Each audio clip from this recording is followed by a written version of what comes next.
So there's a story that I read that I want to share with y'all. Pardon the traffic, it's a little loud, but it goes like this.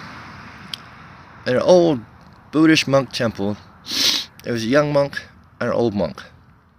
And the young monk goes up to the old monk and he's like, I really want to change the world.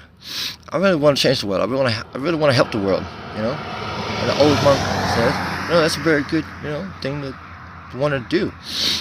Why don't you go out into the world and see what you can do? And, the young monk goes out, comes back, tells the old monk, said, Master, I failed you. I couldn't help the world. I couldn't change anything. And the master looks at his pupil and says, well, maybe you should try with something a little bit smaller than the world.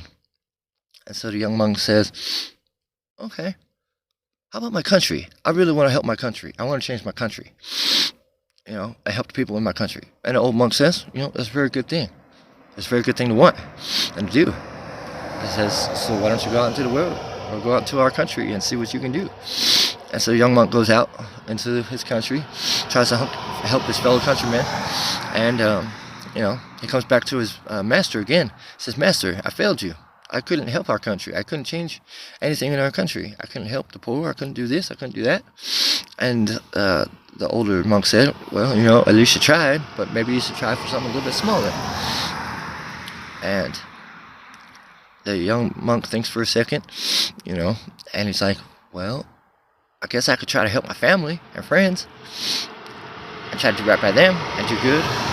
And so the old monk tells the young monk, that's a very good thing to want. That's a very good thing to try to do. Help your family and friends. Very good. So why don't you go and try to do that?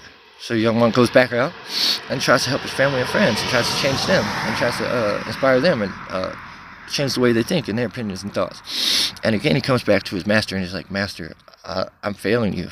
I don't know what to do. I failed again. I couldn't change my family. I couldn't change my friends. And so the old monk looks at his pupil and he says, well, you tried. So maybe you should try and start with yourself and maybe look inwards. And maybe then you'll be able to change something. And so the young monk listens to his master. And only through looking within and changing our inner selves can we accomplish the change in the world. Much love and light. Period. Peace.